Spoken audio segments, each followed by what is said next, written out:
મિત્રો, ફરી એક નવા વિડીયોમાં સ્વાગત છે. અને આજનો વિડીયો બહુ જ જોરદાર થવાનો છે, કેમ કે શિયાળાની જે ફેવરિટ આઇટમ બધાની હોય, ખજૂરનું દૂધ હોય કે ખજૂરની ચીકી હોય કે ખજૂર પાક હોય, કાંઈ પણ જોઈ લો તમે, ખજૂર જ હોય શિયાળો હોય એટલે. તો આજે ખજૂરની ચીકી છે, જે ડ્રાયફ્રૂટ ખજૂરની ચીકી છે, એનું આખું મેકિંગ પ્રોસેસ તમને દેખાડવાની છે, કેમ કે આખી અલગ રીતે જ થવાની છે. એની બધી ડિટેલ આગળ વિડીયોમાં તમને મળશે. અને અહીંયા પહેલાં આપણે ખજૂરની ચીકી હું તમને ટેસ્ટ કરીને દેખાડીશ, અને ટેસ્ટ કર્યા પછી તમને આખી પ્રોસેસ દેખાડીશ. એટલે પ્રોસેસ જોશો ને તમને વિશ્વાસ આવી જશે કે બીજે ક્યાંય આવી મળતી નહીં હોય, કેમ કે આખી અલગ યુનિક જ છે અને બધું પ્યોર થવાનું છે. તો વિડીયોમાં બન્યા રહ્યો છો. તો ચાલો આપણે વિડીયો હવે સ્ટાર્ટ કરીએ. ગાઈઝ, માધવ લસ્સી અને આઈસ્ક્રીમ પાર્લરમાં હું પહોંચી ગયો છું. હવે આપણે અંદર જઈએ અને તમને બતાવી દઉં કઈ રીતની શોપ છે આખી. આખું જ એસી વાળું પાર્લર છે. અને અહીંની લસ્સી તો બહુ જ વખણાય છે ભાવનગરમાં. તમે લોકોએ ટેસ્ટ તો કર્યો જ હશે, પણ આજે હું જે તમને વસ્તુ ટેસ્ટ કરાવવાનો છું ને, તો એ આખી અલગ જ છે. અને એની આખી મેકિંગ પ્રોસેસ પણ આપણને વિડીયોમાં આગળ જોવા મળશે, એટલે વિડીયોમાં બન્યા રહે. તમને લસ્સી અને લાઈવ જ્યુસ પણ મળી જવાનું છે, અને આઈસ્ક્રીમ પણ મળી જવાની છે. પણ આજનો જે હાઇલાઇટ છે ને, એ આખું ખજૂરની ડ્રાયફ્રૂટ ચીકી જે છે ને, એની ઉપર આખો વિડીયોની હાઇલાઇટ છે. અને એ ચીકીનું આખું મેકિંગ પ્રોસેસ જે રીતે થવાનું છે ને, આખું અલગ જ થવાનું છે. નેક્સ્ટ લેવલ છે કહેવાય, જે એકદમ ઓર્ગેનિક અને બધી જ શુદ્ધ વસ્તુને તમે જોશો એટલે તમને ખ્યાલ આવી જ જશે કે મેકિંગમાં એ શું શું વાપરે છે. પછી તમે જ અહીંયા લેવા આવશો.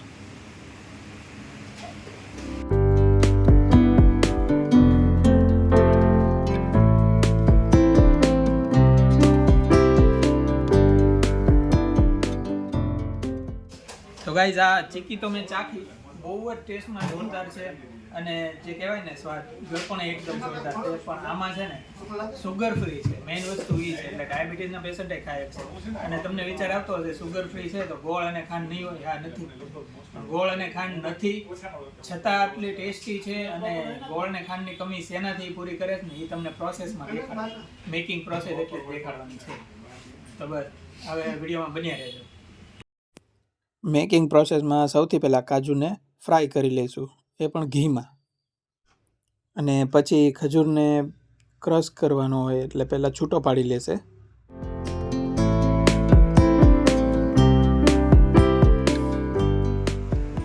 કાજુ હવે ફ્રાય થઈ ગયા છે, એટલે હવે એને કાઢી લઈશું. અને હવે બદામને ફ્રાય કરી લઈશું, એ પણ ઘીમાં જ ફ્રાય થશે. તમે જોઈ શકો છો, એકદમ રોસ્ટ થઈ જશે, કુરકુરા થઈ જશે કાજુ બદામ. તો હવે આપણી બદામ પણ ફ્રાય થઈ ગઈ છે, તો એને પણ હવે એક વાસણમાં કાઢી લઈશું, કેમ કે ખજૂરની ચીકીમાં ફૂલ ડ્રાયફ્રૂટ નાખવાનો છે, અને એ પણ એકદમ રોસ્ટેડ.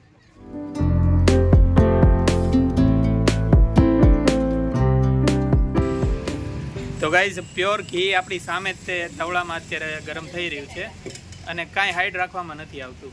પ્યોર ઘીમાં બધું થશે. અને હવે ખજૂર નાખે છે ઉપરથી.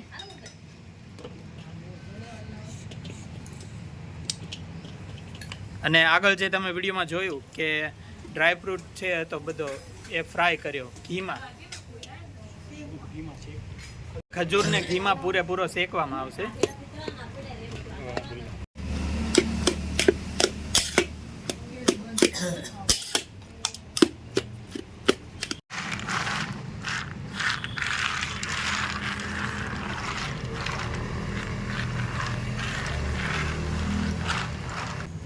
તો ઓલમોસ્ટ આપણો ખજૂર ઘીમાં શેકાઈ ગયો છે. એટલે હવે ઉપરથી તમને જે આ દેખાય છે ને, ચાસણી નથી, એ છે મધ.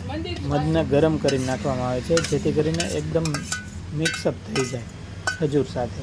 એનો ટેસ્ટ આખા ખજૂરની ટીકીમાં આવી જાય. અને વ્યવસ્થિત રીતે હવે એને મિક્સ કરી દેવામાં આવે છે. ઠંડો થાય પહેલાં જ આ બધી પ્રોસેસ પતાવી દેવી પડે, પછી એ કડક થઈ જાય, એટલે પછી કાંઈ ન થાય. એટલે હવે એમાં આપણે કાજુ બદામ જે ઘીમાં તળેલા હતા ને, એ નાખી દેવાના. તમે જોઈ શકો છો ખજૂર કેટલો છે ને એની ઉપર કાજુ બદામ કેટલા આવ્યા. અને હવે બધી વસ્તુને 5 મિનિટ જેવો એકદમ મિક્સ કરી નાખશું, જેથી કરીને સ્વાદ પણ સારો આવે અને બધું જ મિક્સ થઈ જાય.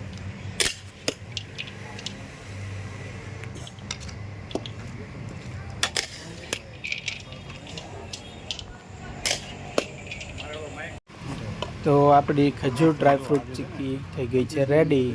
ને હવે એને આપણે કાઢી નાખશું એક ચોકીમાં. બધું જ પહેલાં ચોકીમાં કાઢી નાખવાનું. ગરમા ગરમ હોય ને ત્યાં તે એને એકદમ ચોકીમાં એની જે ક્યુબ્સ આપવાના હોય, એના જે ચોરસ કટકા કરવાના હોય ને, એટલે પહેલાં બધું જ તે દબ્બીને એક સરખું સમથળ કરી નાખશું, જેથી કરીને એક એક પીસ સારો પડે. બધું જ આ રીતે દબ્બીને આખી ખજૂરની ચીક્કી છે ને ચોકીમાં વ્યવસ્થિત સમથળ કરી નાખવાની. તો હવે લેવલ થઈ ગયું છે, અને લેવલ થઈ ગયા બાદ હવે ઉપરથી પિસ્તા નાખવામાં આવે છે. એટલે ડ્રાયફ્રૂટ ખજૂરની ચીક્કી છે ને, એટલે પછી એમાં કાંઈ ઘટે જ નહીં. ભરીને ડ્રાયફ્રૂટ નાખવામાં આવે છે. તમે ખાશો ને એકવાર એટલે મોજ પડી જવાની છે. મેં તો પહેલાં ટ્રાય કર્યો જ છે, પણ આ ગરમા ગરમે આપણે ટ્રાય કરવાનો જ છે. એકદમ સજાવટ માટે પણ તમે જોઈ શકો છો કેટલા પિસ્તા નાખ્યા. અને પિસ્તા નાખ્યા પછી આવી રીતના હજી એકવાર લેવલ કરવામાં આવે છે. અને બોટલથી લેવલ કરવાનું કારણ શું છે ખબર? કાજુ બદામ છે ને, એનો ભૂકો ન થઈ જાય કે એ ભાંગી ન જાય, એટલા માટે એ આખા રહેવાના છે. જો આની ઉપર કાંઈ બીજું વજન મૂકીએ ને તો કાજુ બદામનો ભૂકો થઈ જાય, પછી મજા ન આવે. તો ફાઇનલી આપણી ખજૂર ડ્રાયફ્રૂટ ચીક્કી તૈયાર થઈ ગઈ છે. તો હવે એના પીસ કરી લઈશું. અને પીસ કરીને હું અહીંયા ગરમા ગરમ પાછો એકવાર ટેસ્ટ કરીને તમને કહીશ કે ભાઈ સેમ ટુ સેમ બન્યા છે કે કેમ. તાજી છે ને, એટલે પીસમાં થોડું કેવર આવે. સેમ્પલમાં એક હાથમાં આવલો લેવું હોય. તો ગાઈઝ અહીંયા પણ ટેસ્ટ કર્યો અને એકદમ સેમ જ છે ટેસ્ટ હતો, જે મેં પહેલાં અગાઉ પણ ટેસ્ટ કર્યો તો સેમ ટુ સેમ. તો ગાઈઝ આગળ તમને જે વિડીયોમાં મેં બતાવ્યું કે ભાઈ આપણે આખી મેકિંગ પ્રોસેસ બતાવવાની છે, જે આખી અલગ જ છે. કેમ કે હેલ્થ માટે પણ બહુ સારું છે. અને મેકિંગ પ્રોસેસ એની છે, જે ખજૂરની ચીક્કી હોય ડ્રાયફ્રૂટવાળી, એની આખી મેકિંગ પ્રોસેસ બતાવવાનું કારણ એક અલગ હતું, જેની ડિટેલ આપણે પૂરેપૂરી ભાઈ પાસેથી, એમના ઓનર પાસેથી લઈ જઈશું. જે માધવ લસ્સી એના આઈસ્ક્રીમ પાર્લર છે ને, એના ઓનર છે. અને એની મેકિંગ પ્રોસેસ જ્યાં થાય છે ને, ત્યાં હું તમને લાવ્યો છું અત્યારે. તો આપનું નામ જણાવજો. ફોલાણી નારાયણ મોહન. હા, નારાયણભાઈ. આપણે જે મેકિંગ પ્રોસેસ કરીએ છીએ એમાં અલગ શું છે તમારે આમાં?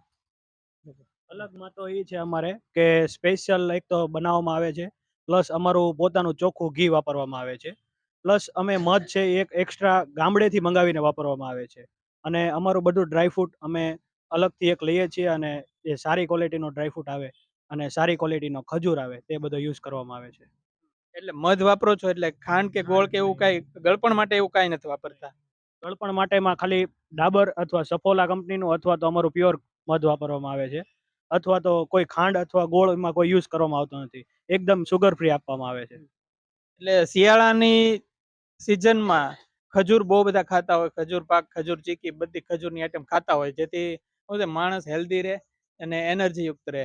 તો એમાંય પણ તમને જો ખાંડ અને ગોળ વગર તમને ખજૂર પાક કે ખજૂર ચીક્કી ફૂલ ડ્રાયફ્રૂટથી ભરપૂર મળતો હોય ને, તો એનીથી બેસ્ટ એકેય નથી. ને એની મેકિંગ પ્રોસેસ આખી દેખાડવાનું કારણ જ એ છે કે અહીંયા ખાંડ કે ગોળ યુઝ થતો જ નથી. બધી જ વસ્તુમાં મધ, અને એ પ્યોર મધ ગામડેથી મંગાવીને વાપરે છે. અને ક્યારેક એવું હોય ગામડેથી ન આવ્યું હોય ને, તો એ સારી એવી ક્વોલિટીની જે સારી કંપની આવતી હોય ને, એ કંપનીનું મધ વાપરે છે, અને પ્યોર ઘી વાપરે છે, અને ઉચ્ચ ક્વોલિટીનું બધો ડ્રાયફ્રૂટ જે બદામ, પિસ્તા છે, કાજુ છે, એ બધું વાપરે છે. અને હવે આપણે પૂછશું કે ભાઈ લગ્ન પ્રસંગ હોય કે કોઈ પણ મોટો ઓર્ડર તમારે દેવો હોય, તો એ ઓર્ડર કઈ રીતે તમે આપી શકો છો? ક્વોન્ટિટીમાં મળશે એ બધી વસ્તુ. 10 કિલો છે, 20 કિલો છે, 30 કિલો છે, અથવા તો જેટલી જોઈએ એટલી મળશે. અને તમારી પાસેથી જો મારો વિડીયો જોઈને કોઈને ઓર્ડર કરવો હોય તો એ કયા માધ્યમથી તમને કરી શકે? મારો કોન્ટેક્ટ નંબર છે 81 28 48 91 96.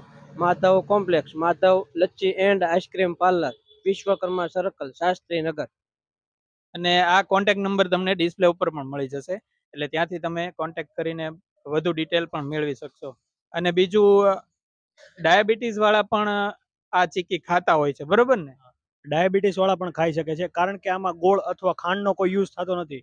પ્યોરલી મધનો યુઝ થાય છે, મધથી જ બનાવવામાં આવે છે, એટલે ડાયાબિટીસ વાળા પેશન્ટ પણ ખાઈ શકે છે. અને આપણી ટોટલ બ્રાન્ચ કેટલી છે ભાવનગરમાં એન્ડ અધર સિટીમાં પણ આપણી બ્રાન્ચ હોય તો એ થોડીક ડિટેલ આપી દેજો. અમારી ભાવનગરમાં 2 બ્રાન્ચ છે. એક શાસ્ત્રીનગર છે, Madhav lassi and ice cream parlour, Vishwakarma circle, RK ટ્રાવેલ્સની સામે. અને બીજી બ્રાન્ચ છે વાઘાવાડી રોડ, એચડીએફસી બેંકની સામે, 5 ગોપી આર્કેટ. અને અધર સિટીમાં અધર સિટીમાં પણ 2 બ્રાન્ચ છે સુરતમાં. એક છે હીરાબાગ, રુદ્રાક્ષ રેસિડેન્સીમાં, અને બીજી છે આઈ માતા રોડ, સરગમ પાર્કમાં. અને આપણો માલ કઈ બહાર જાય છે કે આપણે રિટેલ ને હોલસેલ બધું જે આપણી બ્રાન્ચમાં જ થાય છે? અમુક હોલસેલમાં માલ આપણો જાય છે. અમુક છે કાળિયાબીડ વિસ્તાર છે ભાવનગરનો, અમુક એવો એવો હાઈફાઈ વિસ્તાર વાઘાવાડી રોડ છે, પછી ઊંડી વખારમાં છે.